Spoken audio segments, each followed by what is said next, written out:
The American Generation M. Muslim in America has been leading an Islamic way of life long before the New World America became a nation.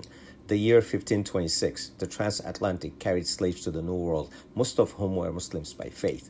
Thomas Jefferson, 22-year-old law student in William Mary College in Virginia, is one of the founding fathers drafted the Declaration of Independence and had been reading Al-Quran for 11 years prior to writing the Constitution of this great nation, the United States of America. Religion, such as Islam, is inclusive by U.S. Constitution. The Birmingham Quran of President Thomas Jefferson has been preserved at the Library of Congress since. South Asians started migrating to the United States long before the new millennium. America incorporates a diversity of Muslims who has been immigrating from every part of our world and established mosque, Islamic school, Muslim community center, elderly daycare, youth development, Islamic community center, soccer and cricket clubs. Our generations of Muslims has been serving in a various professional capacity, especially the field of medicine, ingenuity, and law, and a lot more. The American generation Muslims are being part of the integral community and society, serving the greatest cause of humanity. Today, Muslim students are the leading legends against the social injustice of all times. আসসালামু আলাইকুম ওয়া রাহমাতুল্লাহি ওয়া বারাকাতুহু। আমি স্বপন, সমাজসেবক। আপনাদের মূল্যবান সময়কে আমরা সদ্ব্যবহার করার জন্য প্রচেষ্টা করছি। আজকে আমাদের সঙ্গে রয়েছেন ইয়েল ইউনিভার্সিটিতে সায়েন্টিস্ট ডক্টর জি। আজকে আমরা ইয়েল ল্যাবে বসে বিশিষ্ট একটা সময়ে আপনাদের সঙ্গে একাত্মতা প্রকাশ করছি এবং আমরা যখন পরিবার, আত্মীয় স্বজন এবং প্রতিবেশীদের হক আদায় করছি, সেইটার মূল্যায়নটা আমি ব্যক্তিগতভাবে করি, উনি নিজে করছেন এবং আমরা যে সমাজে আমি বড় হয়েছি সেই সমাজ সেটা সাক্ষ্য বহন করছে। এবং আজকে এই পরিবেশে, এই সমাজে আমাদের প্রজন্মরা বা যারা এই দেশে নর্থ আমেরিকাতে ভূমিষ্ঠ হয়েছে অথবা যারা ইমিগ্রেন্ট হয়ে মাইগ্রেট করে এখানে এসছে, we are the generation of American Muslim. আজকে আমরা একটা পরিস্থিতির শিকার হয়েছি এবং আমরা আমাদের জীবনে একটা বিরাট বড় পরীক্ষার সম্মুখীন হয়েছি। আজকে একটা জাতি তারা বিলীন হয়ে যাওয়ার পথে, যেই মুহূর্তে বসে আজকে এইরকম একটা বিলাসবহুল পরিবেশে আইভি লীগ এলিট সোসাইটির একটা রিসার্চ ল্যাবে বসে আপনাদের যে সময়টাকে মূল্যায়ন করার চেষ্টা করছি, ঠিক সেই সময়টাতেই গাজাতে একটা নিরীহ বাচ্চা শিশু, একটা গর্ভধারিণী মা, একজন বয়সী মা, নানি, দাদি, দাদা, তাদের প্রাণনাশ ঘটে যান। আমরা একটা জিনিস অনুধাবন করেছি যে আমাদের প্রজন্ম, আমাদের ছেলেমেয়েরা যারা আজকে ছাত্র জীবনে তারা মানবিক চাহিদা মেটানোর জন্য সেই প্রাণনাশটাকে প্রতিরোধ করার জন্য প্রচেষ্টা চালাচ্ছে এবং সেই যাত্রাটা শুরু হয়েছে ছাত্র সমাজে, আইভি লীগ ইউনিভার্সিটিগুলিতে। এখন সেটা সিটি, স্টেট এবং নেশন ওয়াইড, এবং আপনারা সবাই জানছেন যে 100-রও অধিক ভাগ ইউনিভার্সিটিগুলিতে যারা ছাত্র সমাজ, আমাদের ছেলেমেয়েরা, দি আমেরিকান জেনারেশন মুসলিমস, তারা লিড করছে এবং সেখানে প্রত্যেকটা স্টুডেন্ট এনক্যাম্পমেন্টে 90% যারা তাদের সঙ্গে এসে সমন্বয় ঘটিয়েছে, এটা নিতান্তই মানবিক কারণে। এবং আজকে সারা পৃথিবীতে ছাত্র সমাজ জেগে উঠেছে, বিকজ আমরা সবাই সেই মানুষ, সৃষ্টির শ্রেষ্ঠ। আপনি আমাদের সঙ্গে বিষয়টা সম্পর্কে একটু আলোকপাত করবেন এবং আমরা একটা জিনিস জানছি যে আমাদের প্রত্যেকের জীবনে আমাদের বাবা মায়ের সারাটা জীবন কেটেছে কঠোর পরিশ্রম এবং ত্যাগ, এবং এইটার জন্য তারা যে কোনো মূল্যের বিনিময়ে তারা তাদের ছেলে মেয়েদেরকে ভরণ পোষণ দিয়ে যাচ্ছে। এবং আমার এতটুকু বিশ্বাস যে যেটা আমার মা করেছে সেটা আপনার বাবা মা করেছে এবং আমাদের বাবা মারা সেটাই করে যাচ্ছে, যে প্রতিটা দিন, প্রতিটা মুহূর্ত হলো তারা আমাদেরকে তাদের দোয়ায়, শুভ কামনায় তাদের সঙ্গে রাখছে। এবং আমরা সেই আমাদের যুব সমাজ, আমাদের ছেলে মেয়েদেরকে, স্টুডেন্ট সমাজকে এতটুকু আশ্বস্ত করতে চাই, we got your back, please. Thank you Swapan Kazi. আপনি যা বলছেন যে এই যে আমেরিকায় যে ইয়াং জেনারেশন অর্থাৎ ছাত্র যে প্রতিবাদ, এই আসলে এটা একটা আমি একজন সাধারণ মানুষ হিসাবে বলেন, একজন চিকিৎসা বিজ্ঞানী বলেন, একজন শিক্ষক হিসাবে বলেন, একজন চিকিৎসা শাস্ত্রের একজন ছাত্র হিসাবে বলেন, যাই বলেন না কেন একজন, এটা যেই রেসপন্স, এটা কিন্তু খুবই স্বাভাবিক। খুব স্বাভাবিক কি, আল্লাহ তাআলা যে এই মহাবিশ্বে বা এই যা সৃষ্টি করেছেন তা প্রত্যেকের কিন্তু তার স্টেরিওটাইপ, অর্থাৎ যা কাজ তা করার ডিরেকশন দিয়েছেন ওর বাইরে। যেমন উদাহরণস্বরূপ বলে হযরত জিবরাইল আলাইহিস সালাম আপনার সেই প্রথম ওহী নিয়ে যখন আদমকে দিয়েছেন, সেই শেষ নবী হযরত মুহাম্মদ সাল্লাল্লাহু আলাইহি ওয়াসাল্লাম গিয়েছেন, ওনার কাজ এই জিবরাইল আলাইহিস সালামের কাজ ওই ওহী আদান প্রদান করা ছাড়া আর নবীর সাথে কত মানে নবী রাসূলদের 1,24,000 নবী রাসূল পাঠিয়েছেন। এই আল্লাহ তাআলা নবী করিম সাল্লাল্লাহু আলাইহি ওয়াসাল্লাম বলছেন, কোরআনে প্রায় 25 জন নবীর ব্যাখ্যা দেওয়া আছে, নবী রাসূলদের ব্যাখ্যা দেওয়া আছে, বলা আছে। আর নবী করিম সাল্লাল্লাহু আলাইহি ওয়াসাল্লাম তার হাদিসে বলেছেন 1,24,000 পয়গম্বর। এই সেই অনুযায়ী যে যেটা বলছি যে প্রত্যেকের কাজকে প্রিসাইজ করে দেওয়া আছে। কিন্তু একটা কথা খেয়াল রাখবেন যে এই মুখলুকাদের সৃষ্টির শ্রেষ্ঠ জীব বা খলিফা হিসাবে মানুষকে সৃষ্টি করেছে, তার একটি তফাৎ দিয়েছেন, তার ভিতরে ব্রেনের একটা জাজমেন্ট সেন্টার দিয়েছেন, অর্থাৎ ন্যায় অন্যায়, ভালো মন্দ, এই যে বিচার বিশ্লেষণ করা সেই জিনিসটা আপনাকে এই সেই জাজমেন্ট সেন্টারটা দিয়েছে। সেই জাজমেন্ট সেন্টারটা দিয়েছে বলেই আপনার আমার সামনে ভালো মন্দ থাকবে, এবং আমি ভালো নিলে, ভালো কাজ করলে সেটার জন্য পুরস্কৃত হব, আর মন্দটা নিলে সেটার জন্য তৃষ্কৃত হব, সেটার জন্য ফল ভোগ করতে হবে, দুষ্ফল ভোগ করতে হবে ইত্যাদি। এখন এই জাজমেন্টের একটা হলো, সেখানে প্রধান শর্ত হলো তোমাকে জাজমেন্ট দিয়েছে, তোমাকে বুঝতে হবে ন্যায় বিচার। অর্থাৎ আল্লাহ তাআলা বলছেন, আল্লাহ সব সময় কোরআনে যখনই কোনো কিছুতে বলছেন আমি পরাক্রমশালী, আমি সব কিছু বলার সাথে সাথে হয়ে যায়।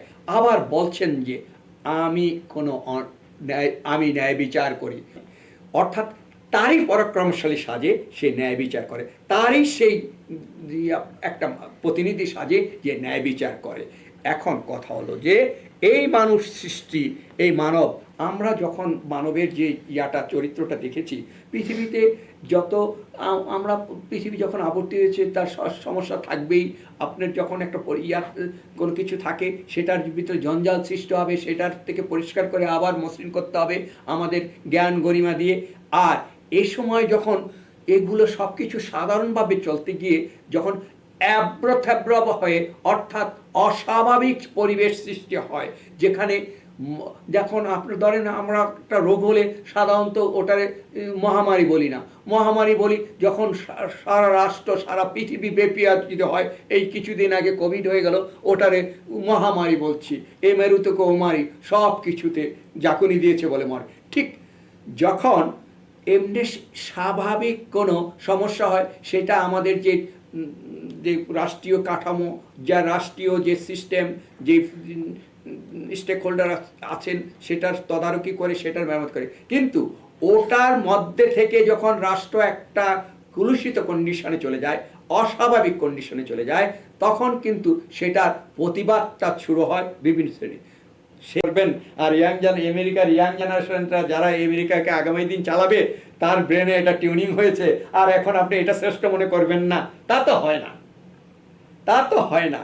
এইটা আপনাকে মনে রাখতে হবে, এই শ্রেষ্ঠ দেশের শ্রেষ্ঠ সন্তান, শ্রেষ্ঠ স্কুলের প্রতিষ্ঠানের ছাত্ররা যখন বুঝেছে, তাই এটা সত্য, এটা নিষ্ঠ, এটা সঠিকভাবে সমাধান করতে হবে আমাদের রাষ্ট্রের যার যার পজিশন থেকে, যার যার পিতামাতার অবস্থান থেকে। Thank you everybody. Yes, indeed.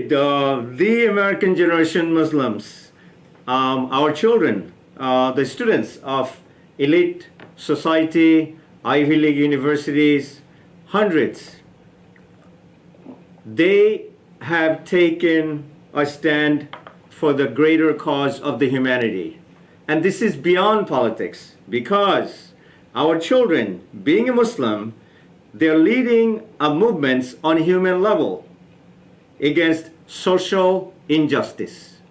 একটা জাতিকে বিলীন করে দেওয়ার প্রচেষ্টা চলছে। এখন এই মুহূর্তে নিরীহ শিশু গর্ভধারিণীর মায়ের প্রাণনাশ ঘটে যাচ্ছে।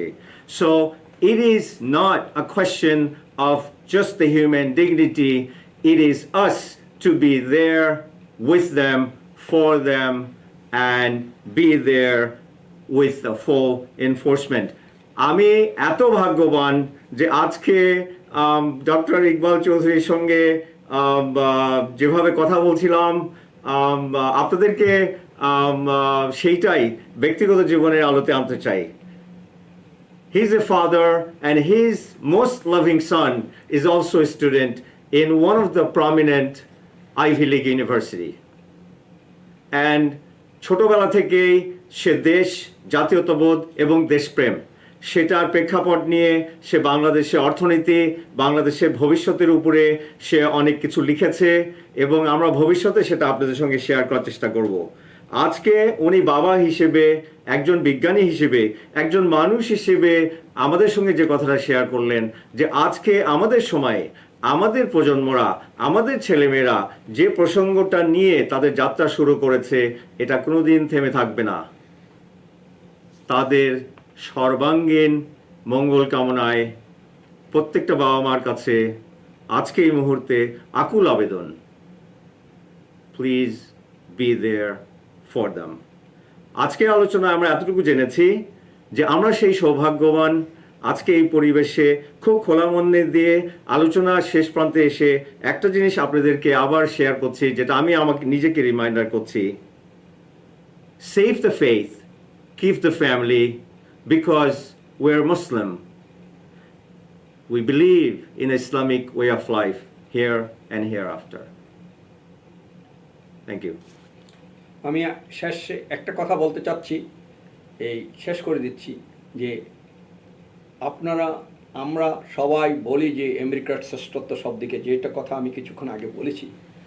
আবার বলছি, যেখানে শ্রেষ্ঠত্ব, সে শ্রেষ্ঠ প্রতিষ্ঠানের, শ্রেষ্ঠ জায়গার শিশুরা যখন ইয়াং জেনারেশনটা জেগেছে, তার শ্রেষ্ঠ চিন্তা নিয়েই জেগেছে, শ্রেষ্ঠত্ব টিউনিং তার হয়েছে, সেই কারণে আপনাকে সেই শ্রেষ্ঠত্বকে কিন্তু আপনাকে আমাকে স্বীকার করতে হবে।